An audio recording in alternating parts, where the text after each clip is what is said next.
세상에도 교회에도 정년, 퇴직, 은퇴라는 제도가 있습니다. 이것은 사회적 약속, 교회적 약속입니다. 성경에는 없는 말이지요.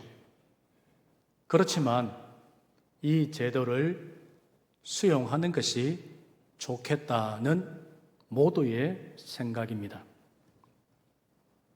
서로 합의, 약속에 의하여 만든 제도이므로 모두가 성실히 지켜야 하는 것입니다.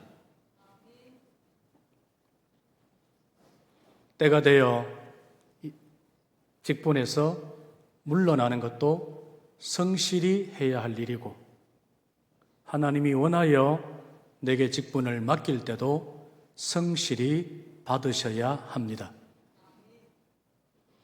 직분을 받고 직분을 내려놓을 그 시간, 개개인에 따라 다르지만 같은 것은 내게 하나님이 일을 맡기셨다는 것이며, 그 일에 우리는 최선의 마음으로 충성을 해야 한다는 것입니다. 12월 마지막 주일입니다. 한 해를 마무리해야 하는 날입니다. 1년 동안 우리가 신앙생활 한 것이 열매인데, 내 열매가 얼마나 되며 그 질은 어떤 것인지를 생각해 보셨습니까?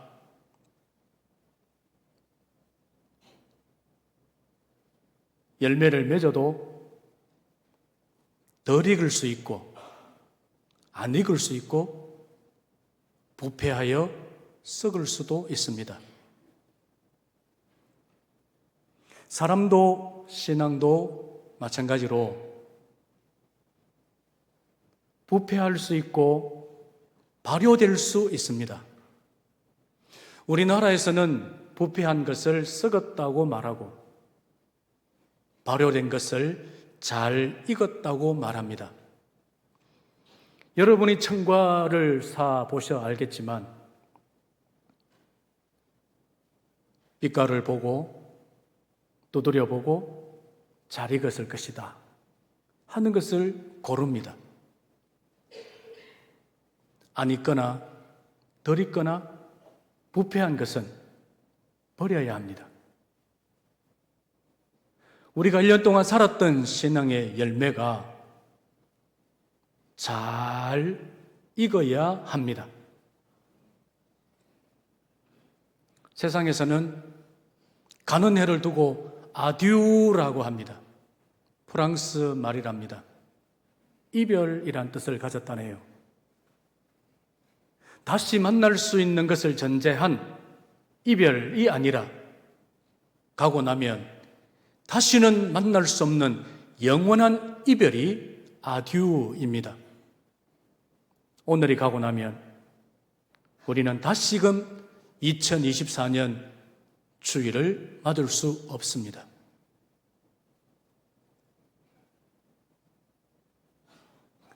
맞을 수 없다고 해서 잊을 수 있는 것도 아닙니다. 그러나 우리는 시간이 약이라고 시간이 지나면 잊어버립니다. 그런데 하나님은 우리가 예수를 믿고 지금까지 직분을 받고 직분을 내려놓는 지금까지 모든 행적을 다 기억하신다는 겁니다.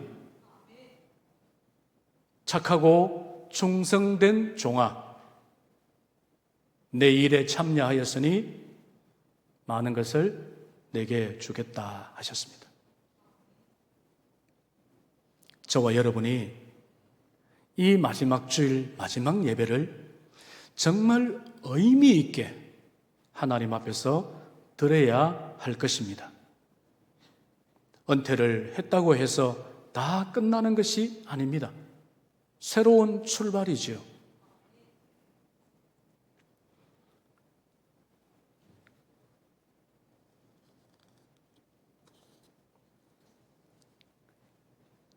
국가에도 법이 있고 교회에도 법이 있습니다. 사람이 만들었습니다. 사람이 만들었기 때문에 안 지켜도 된다는 생각을 하시면 안 됩니다. 법은 서로 간의 약속입니다. 그래서 지켜야 합니다. 우리 중 누구도 국가가 세금을 내라고 하는데 안 내는 분 없을 겁니다. 도로에서도 정해진 교통 질서를 지킬 것입니다. 잠시 딴 생각하다가 신호등을 지나갔을 때 찍혔을까 안 찍혔을까? 그것을 알려주는 사이트에 들어가 차량 번호를 입력해 보기도 했을 겁니다. 사회법에 대해서는 우리가 이렇게 성실한데 하나님의 교회가 정해놓은 하나님의 법에 대해서는 성실이라는 기준에 좀 미달이지 않을까 라고 생각을 해봅니다. 여러분은 어떻습니까? 올 한 해 신앙생활 잘 하셨습니까? 하나님은 많은 열매를 원하지 않습니다. 좋은 열매를 원하십니다. 좋은 열매는 하나님이 하라는 대로 한 것입니다. 사무엘 상하는 자기 생각에 옳은 대로 살았던 시대를 잘못되었다라고 꼬집는 하나님의 메시지입니다. 그 옛날 그 시대에도 유대인들 중에는 자기 생각대로 살았던 사람, 다시 말해 자기 생각대로 신앙생활했던 사람들이 많았다는 것이죠. 그래서 사무엘 상하를 써 그건 아니라고 하나님이 깨우치십니다. 오늘 이 시대에도 우리가 매주일을 지키고 성경을 들고 다니며 읽고 묵상하고 공부를 해도 그것뿐이고 내 생각대로 신앙생활 하는 분들이 생각보다 많습니다.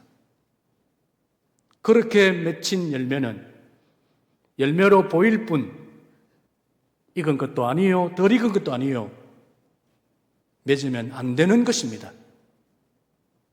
아듀 영원한 작별의 말이지만 오늘로서 우리는 2024년을 영원히 작별합니다만 그렇다고 되돌려 다시 할 수도 없는 일입니다. 남은 2, 3일 하나님 앞에 이렇게 기도하십시오. 죄송합니다. 죄송합니다. 주시는 새해는 정말 하나님이 하신 말씀대로 살아 좋은 열매 드리겠습니다. 라고 새해를 준비하시기를 바랍니다.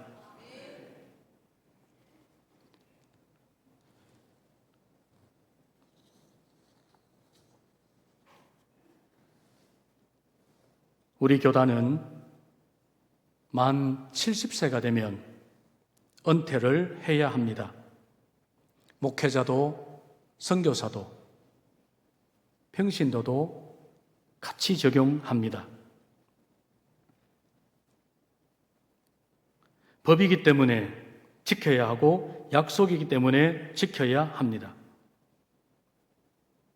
다시 말해 물러날 시간이라는 겁니다. 내가 떠난 자리가 뽀송뽀송해야 합니다. 내가 떠난 자리가 질퍽하면 안 됩니다.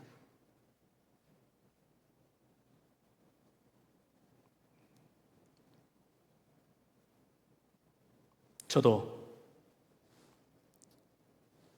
조금 있으면 육자를 답니다. 그전에는 몰랐는데 55세가 되면서부터 세월이 참 빠르다는 것을 느끼고 살아온 시간보다 살아야 할 시간이 적다는 것을 알면서부터 남은 시간에 대한 애착이 생깁니다. 하나님이 내게 몇 년을 주실지 모르지만 그 시간 전과 같이 하나님을 사랑하고 살면 될 텐데 얼마 남지 않았다는 거기에 자꾸 말려들어 한숨을 쉬기도 합니다. 고사성어에서는 광음여시라고 하고 잠언에서는 쏜 화살, 날아가는 화살이라고 합니다. 여러분의 연령을 잘 모르겠습니다만 지금 여러분들을 볼 때 세월의 시간이 정말 빠르다는 것을 느끼실 분들이 참 많은 것 같습니다. 어쩌다가 여기까지 왔습니다. 이제는 내 열매를 계산할 때가 되었습니다. 내가 내어드리는 그 열매가 아니라 그 중에 하나님이 찾으시는 열매를 우리의 손에 들려져 있어야 할 것입니다.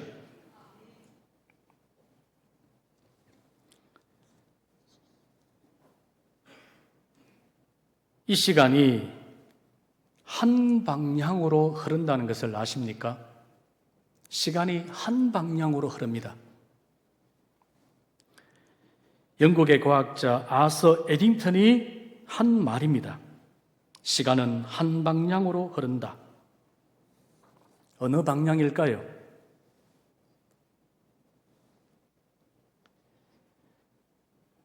세상에서는 죽음의 방향이라고 할 것이고 믿음을 가진 우리는 천국의 방향이라 할 것입니다.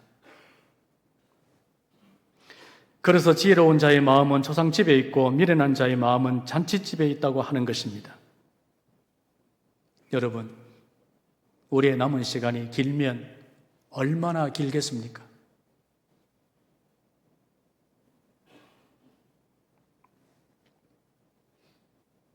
우리가 교회를 이루고 함께 지나오며 좋은 말, 용기를 주는 말, 힘을 주는 말을 해도 모자라는데 왜 우리는 감정에 돋친 말, 가시 돋친 말을 그것도 교회에서 했을까요? 이것이 잘못이라고 생각하는 분들이 많지 않습니다. 잠언 7장에는 유혹이라고 했습니다. 사람의 본심 속에 남의 말을 하고 싶은 유혹이 있다. 그게 약점인 것을 마귀는 알고 거기를 공략해 안 좋은 말을 하게 합니다. 이 말을 하는 이유는 어느 교회이든 교회는 말이 많습니다. 말로 일을 하기 때문입니다. 일하는 그 말에 일에 필요한 말도 있지만 의욕을 꺼트리는 말도 있기 때문입니다. 다시 한번 생각하십시오. 우리 인생이 길면 얼마나 길겠습니까? 남은 시간은 구부러진 말 하지 않았으면 합니다. 이 구부러진 말도 잠언 7장에 나오는 말입니다. 거짓되고 속이는 말을 구부러진 말이라고 합니다. 원어를 찾아보니 그 안에 어깃장을 놓다는 뜻이 있고 심술이라는 말도 뜻도 들어있습니다. 여러분, 우리가 교회에서 일을 하며 심술 부리는 말 했을 겁니다. 어깃장 놓는 말 했을 겁니다. 내가 잘못되었다는 걸 알면서도 심술을 부리고 어깃장을 놓는 말을 했을 겁니다. 그게 다 죄입니다. 그게 다 내가 맺은 열매를 부패하게 만드는 것입니다.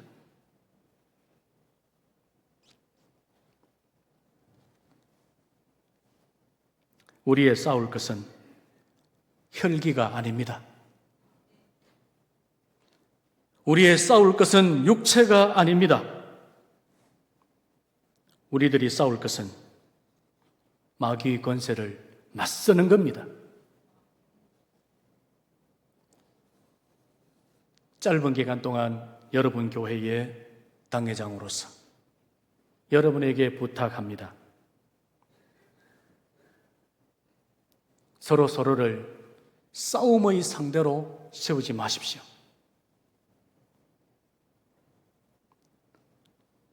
우리가 입은 옷은 갑옷이 아닙니다.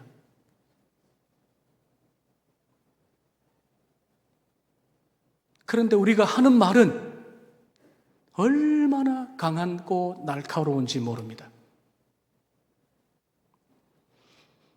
그 쇠와 같은 말로 상대방을 찌르면 쇠 갑옷을 안 입었기 때문에 뚫고 들어가요. 우리가 받은 것은 하나님께 받아가신 평화의 복음인 줄 믿습니다. 평화의 복음을 말해야 합니다. 그게 교회입니다. 아니면 오늘 집에 가셔서 대장간을가 쇠 갑옷을 맞추시기 바랍니다.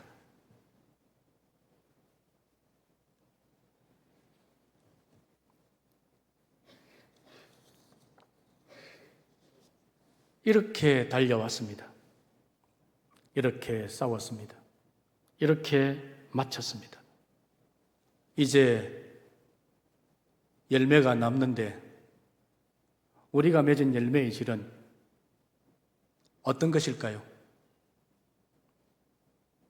하나님 앞에 서야 된다는 것은 다 믿고 계시잖아요. 영원히 여기 살면 괜찮지만 우리는 시간을 다투어 하나님 앞으로 가야 합니다. 교회는 혈기와 육체로 싸우는 곳이 아닙니다. 하나님께 받아가진 평화의 복음을 무기로 삼아 세상을 향하여, 마귀를 향하여 싸워야 합니다. 선교사님은 선한 싸움을 싸우셨을 겁니다. 우리도 선한 싸움을 싸워야 합니다. 이 싸움은 잘 해야 합니다. 선한 싸움이란 말의 헬라어 뜻은 전장에서 군인이 싸우는 것, 레슬링이나 권투 선수가 링 위에서 경기하는 것을 의미한답니다. 이때 선하다는 것은 페어 플레이입니다. 성도의 페어 플레이는 하나님이 코치하신 대로입니다. 내 대로가 아닙니다. 그런데 우리 사회의 스포츠 경기에서는 이런 말도 있습니다. 반칙, 파울도 경기의 룰이다.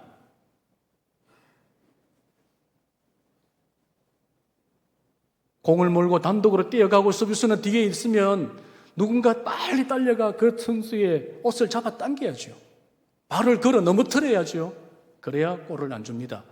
그것도 룰이라는 겁니다. 그러나 우리가 달려가는 신앙의 길은 반칙이 있으면 안 됩니다. 군인은 목숨을 아까워하지 않고 정정당당하게 싸워야 하고, 운동 경기에 출전한 선수는 평소 연습한 대로 열심히 싸워야 합니다. 우리도 마찬가지입니다. 이제 우리의 신앙에 반칙, 파울이 없게 하십시오. 선교사님은 달려갈 길을 잘 마쳤습니다. 아직도 목회의 시간이 남아있는 저로서는 부럽기도 합니다. 아마 그 은퇴의 시간이 되면 저도 모르게 1년만 더 하면, 2년만 더 하면 이라는 생각이 들지는 모르겠습니다만 지금 심정은 부럽습니다.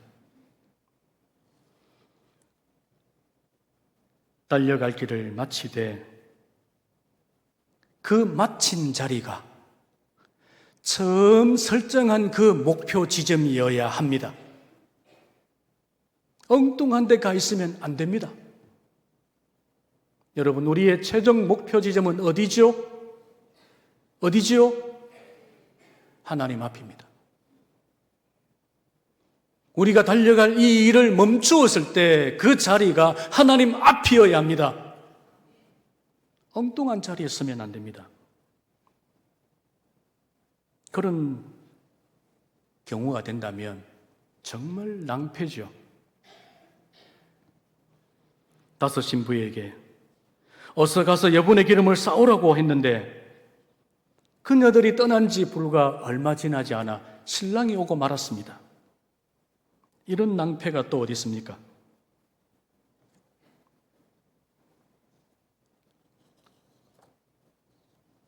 우리가 목표 지점까지 달려가 하나님 앞에 평가를 받습니다. 그것을 바울은 공력이라 했습니다. 바뀐 성경은 공적이라고 합니다. 그 말이 생긴 배경은 네로가 구로마시를 불태우고 신로마시를 만들려고 할 때 잿더미가 된 그곳을 살펴보니 나무로, 풀로, 지프로 만들어진 집들은 다 타버렸습니다.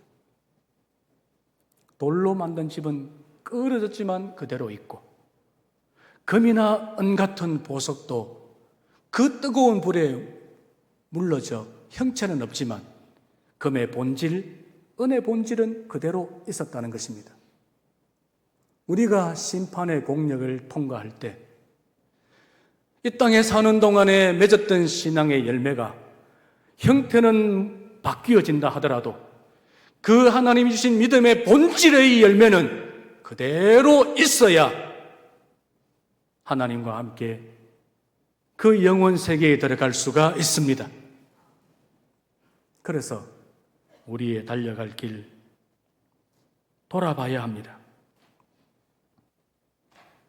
마지막으로 믿음을 지켜야 합니다.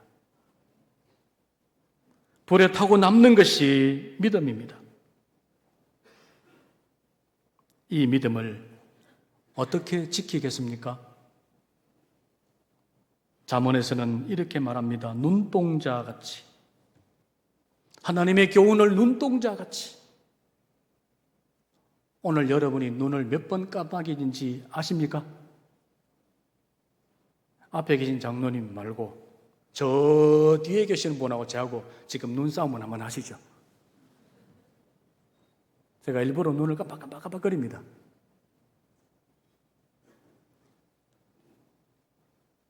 누가 시간이 나서인지 모르겠지만 하루에 15,000번 깜빡인답니다. 그렇게 눈꺼풀을 깜빡이는 동안에 눈물이 나고 기름이 나오고 해서 눈동자를 보호해 준답니다. 쉴 새 없이 깜빡이는 것이죠. 그래서 자기 장기의 90%라고 하는 눈을 보호하는 겁니다.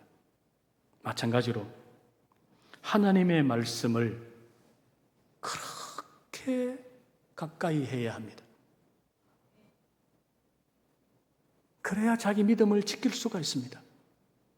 믿음은 설교자에 따라 정의가 다 다를 수 있습니다만 믿음은 하나님이 하신 말씀대로 사는 것입니다. 왜? 하나님 말씀대로 산 것이 열매이기 때문입니다.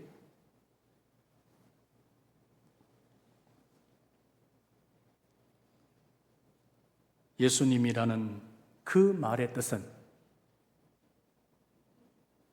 우리를 죄에서 구원할 자이라. 아시죠? 우리를 건강하게, 우리를 부자로, 우리를 사회에서 대접받는 높은 자리에 올려주고자 함이 아니라 우리를 죄에서 구원하기 위함입니다. 그게 우리가 교회를 나오는 이유이고 그게 우리가 예수를 믿는 이유입니다. 그래서 믿음을 지켜야 합니다. 믿음은 하나님이 하라는 말씀대로 하는 것입니다. 오늘 주의 종 한 분을 통해 우리는 한 번 더 확인할 수 있을 겁니다. 중요한 것은 우리들이지 않습니까? 내 신앙의 열매가, 내 신앙의 열매의 질이 어떤 것인가를 잘 살펴보시고 언제든 하나님 앞에 설 준비를 하는 우리 모두가 되시기를 바라고, 젊음을 하나님께 바친 선교사님 네 분과 가족에게도 하나님의 위로와 평안의 축복이 함께 하시기를 주님의 이름으로 축원합니다.